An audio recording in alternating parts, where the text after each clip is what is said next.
जय संतोषी माता की जय। शुक्रवार व्रत कथा की विधि। इस व्रत को करने वाला कथा कहते व सुनते समय हाथ में गुड़ व भुने हुए चने रखे। सुनने वाले संतोषी माता की जय, संतोषी माता की जय। इस प्रकार जय जयकार मुख से बोलते जाएं। कथा समाप्त होने पर हाथ का गुड़ चना गौ माता को खिलावें।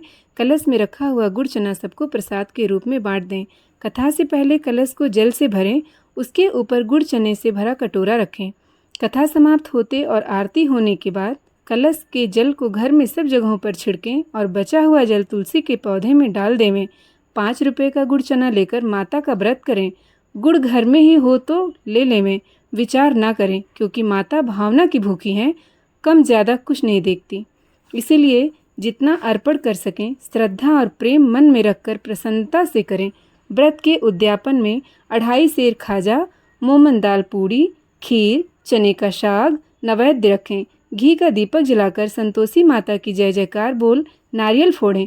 इस दिन घर में कोई खटाई न खावे और न आप खाएं। इस दिन 8 लड़कों को भोजन करावें। देवर जेठ घर कुटुंब के लड़के मिलते हैं तो दूसरों को नहीं बुलावें। कुटुंब में ना मिले तो ब्राह्मण के रिश्तेदारों के या पड़ोसियों के लड़के बुलावें। उन्हें खटाई की कोई वस्तु ना दें तथा भोजन कराकर यथाशक्ति दक्षिणा देवें। नकद पैसा ना दें, कोई वस्तु दक्षिणा में ना दें। व्रत करने वाला कथा सुन प्रसाद ले एक समय भोजन करे। इस तरह से माता अत्यंत खुश होती हैं और सुख दरिद्रता दूर कर आपकी मनोकामना को पूरी करेंगी। ओम जय श्री संतोषी माता की जय। कथा प्रारंभ करते हैं। एक बुढ़िया थी, उसके 7 पुत्र थे। 6 कमाने वाले थे, एक निकम्मा था। बुढ़िया माँ 6 पुत्रों की रसोई बनाती, भोजन बनाती और बाद में जो भी कुछ बचता वो 7वें को दे देती थी। परंतु वह बड़ा भोला भाला था, मन में कुछ विचार न करता था। एक दिन अपनी बहू से बोला, देखो मेरी माता मुझको कितना प्यार करती है।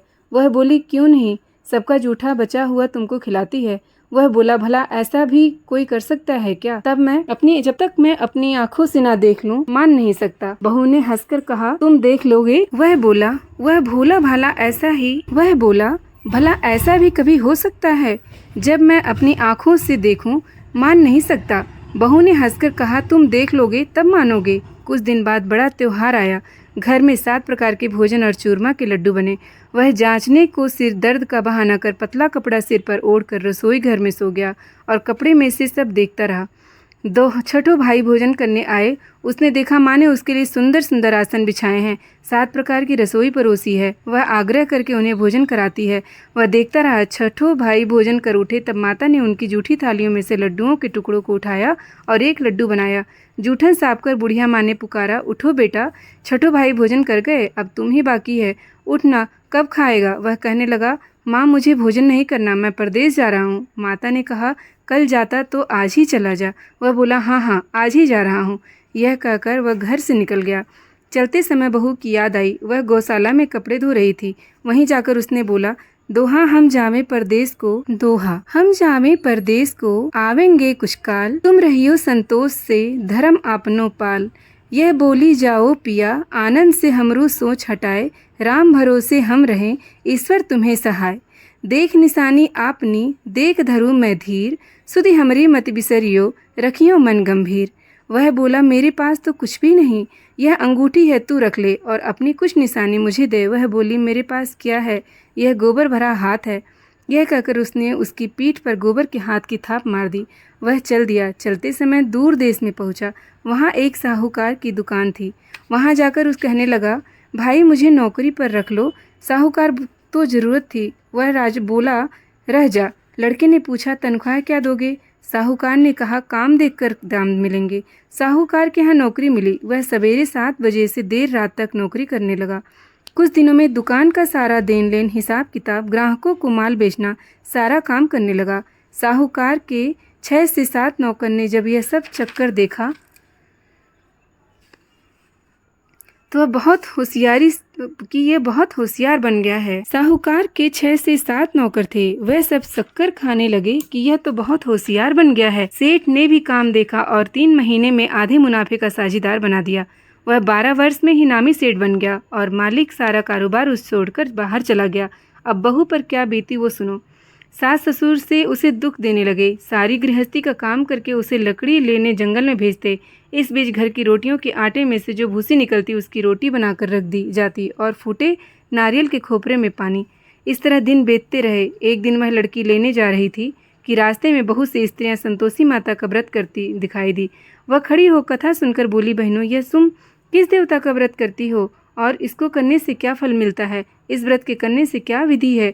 यदि तुम अपने व्रत की विधि मुझे भी समझा दोगी तो मैं तुम्हारा एहसान मानूंगी। तब उसने में से एक स्त्री बोली, सुनो, यह संतोषी माता का व्रत है। इसके करने से निर्धनता दरिद्रता का नाश होता है, लक्ष्मी आती हैं, मन की चिंताएं दूर होती हैं, घर में सुख होने से मन को प्रसन्नता और शांति मिलती है, निःपुत्र को पुत्र मिलता है, प्रीतम बाहर गया हो तो जल्दी आवे, कुंवारी कन्याओं का मनपसंद वर मिले, राजद्वारे में बहुत दिनों में से मुकदमा चलता हो तो खत्म हो जावे, सब तरह सुख शांति हो, घर में धन जमा हो, पैसा जायदाद का लाभ हो, रोग दूर होवे तथा जो कुछ मन में कामना हो सब संतोषी माता की कृपा से पूरी हो जाती है, इसमें कोई संदेह नहीं।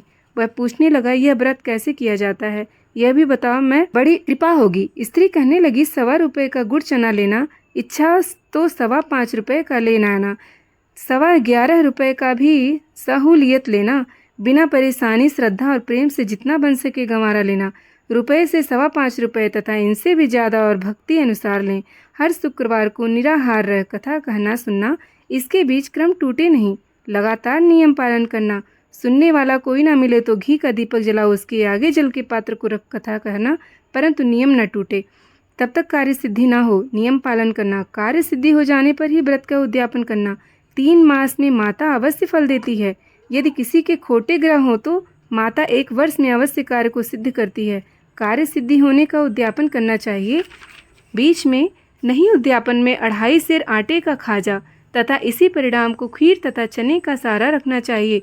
8 लड़कों को भोजन कराना, यहाँ तक कि मिले देवर जेठ भाई बंधु कुटुंब के लड़के लेना, ना मिले तो रिश्तेदारों और पड़ोसियों को लड़के बुलाना। तुम्हें भोजन करना, यथाशक्ति दक्षिणा दे माता का व्रत श्रद्धा पूर्वक पूरा करना। उस दिन घर में कोई खटाई ना खावे। यह सुन बुढ़िया के लड़के बहुत चल दी, रास्ते में लकड़ी को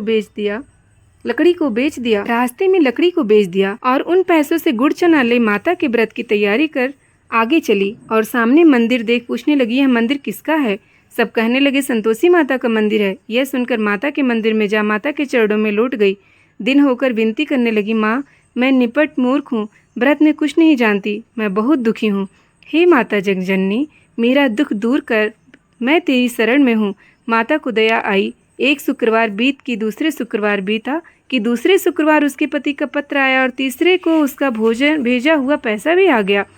यह देख जेठानी मुंह सिकोड़ने लगी, इतने दिनों में पैसा आया है, इसमें क्या बड़ाई है?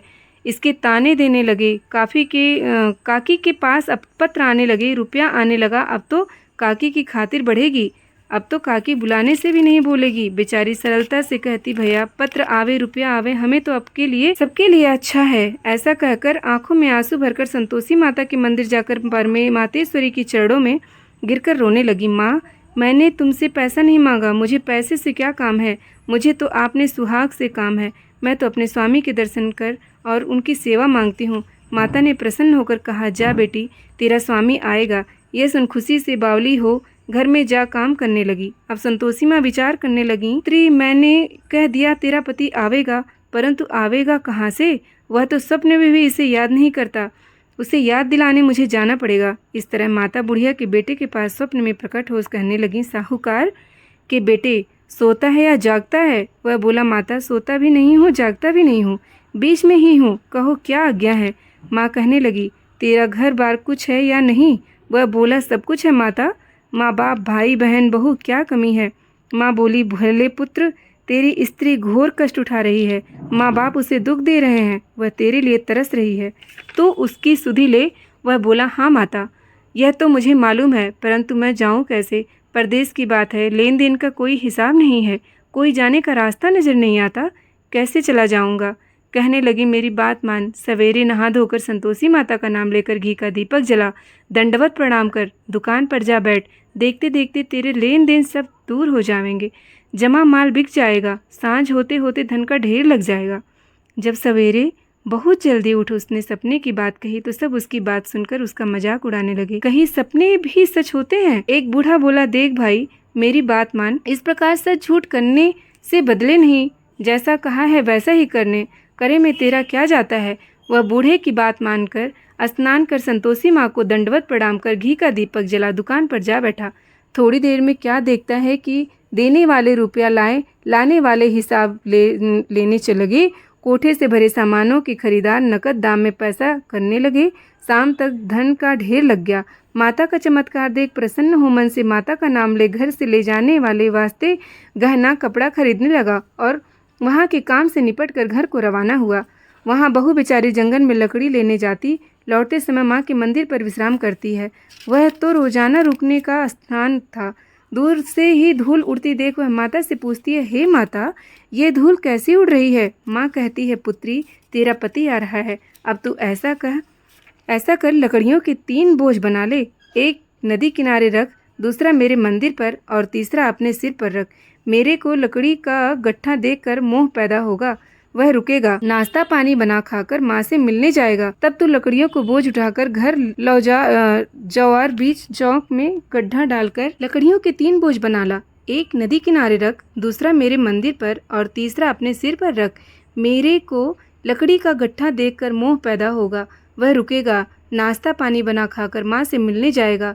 तब तू लकड़ियों का बोझ उठाकर घर जवार बीच चौक में गड्ढा डालकर 3 आवाज़ जोर से लगाना, जो लो सासू जी, लकड़ियों का गट्ठा तो लो, भूसी की रोटी दो और नारियल के खोपरे में पानी दो। आज कौन सा मेहमान आया है?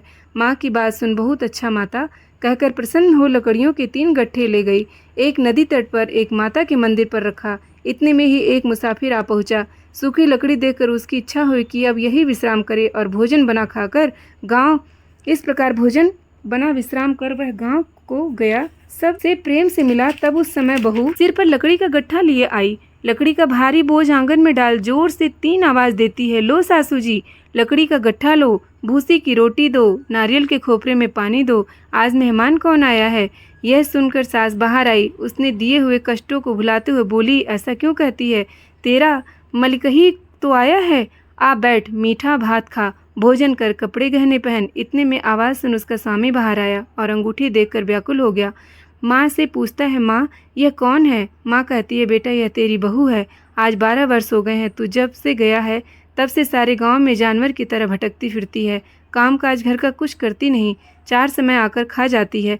अब तुझे देखकर भूसी की रोटी और नारियल के खोपरे का पानी मांगती है। वह लज्जित हो बोला, ठीक है माँ, मैंने इसे देखा है और मुझे तुम्हें भी देखा है। अब मुझे दूसरे घर की चाबी दो, मैं उसमें रहूँगा।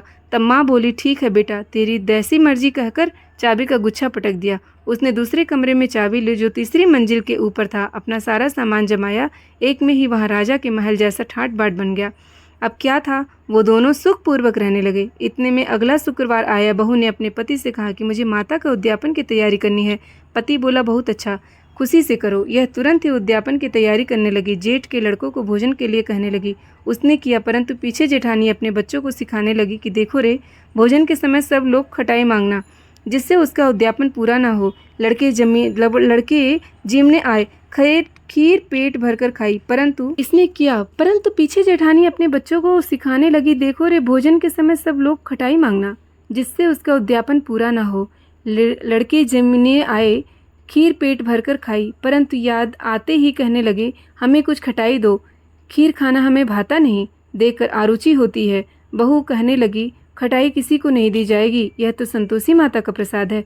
लड़के तुरंत उठ खड़े हुए, बोले कि पैसा लाओ। भोली बहू व्रत की विधि कुछ जानती नहीं थी, उसने पैसे दे दिए। लड़के उसी समय जाकर इमली खाने लगे। यह देखकर बहू पर माताजी ने कोप किया। राजा ने दूत उसके पति को पकड़कर ले गए। अब सब मालूम पड़ जाएगा जब जेल की हवा खाओगे। बहू से यह वचन सहन नहीं हुए।